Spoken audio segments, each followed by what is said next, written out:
Welcome to Salient Training's VMS Basics videos. In this segment, we'll provide a basic explanation of what encryption is and discuss the difference between encryption at rest and in motion. Following that, we'll give you an overview of how CompleteView can encrypt your stored video and protect it in transit. So let's get started. Alright, what is encryption? In simple terms, encryption is a process that scrambles data so that it can only be viewed by someone with the correct key to unscramble it. Now, there are two ways that encryption is applied. The first is encryption at rest, which protects data while it's being stored on disks or other media. The second is encryption in motion, which protects data while it's being transferred between computers on a network.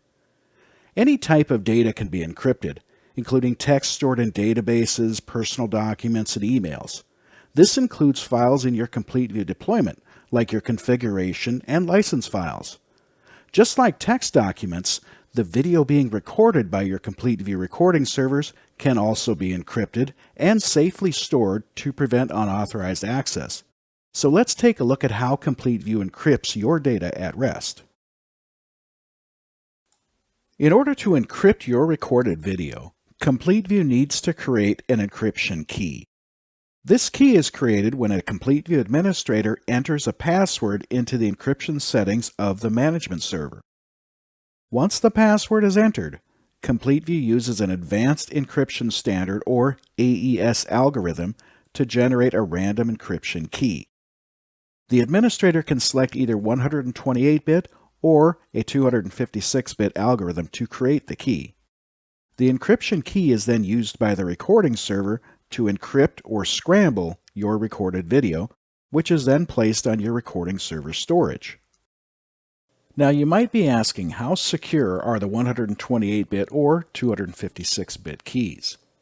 Well, a 128-bit key has 3.4 times 10 to the 38th power possible permutations when it's created. That number looks like this. Now, a 256-bit key has even more possibilities, capping out at 1.1 times 10 to the 77th power, which is a much larger number, and it looks like this. As you can see, both 128-bit and 256-bit encryption combinations are so large that they're difficult to comprehend. So can they be cracked?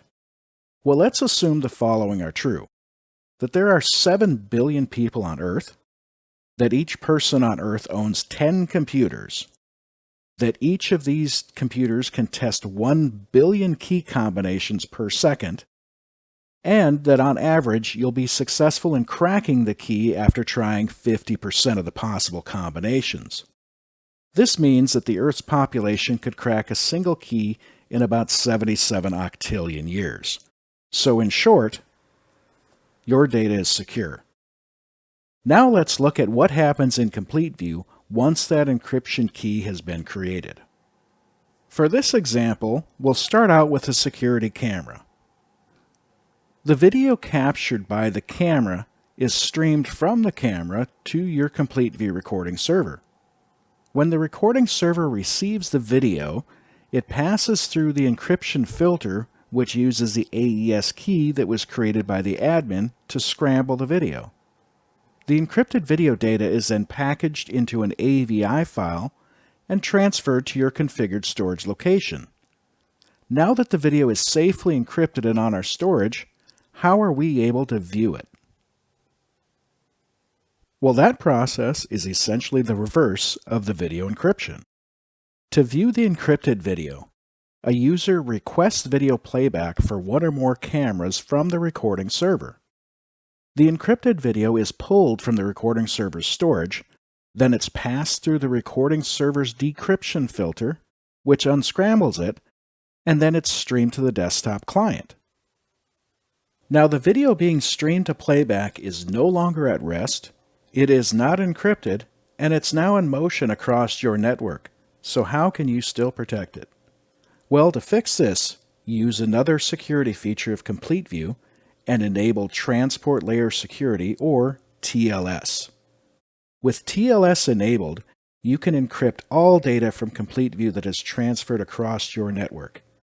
TLS encryption requires using security certificates, and if you want to know more about how to set that up, check out the TLS video link in the description below. And that covers the basics of encryption and how it's used in CompleteView.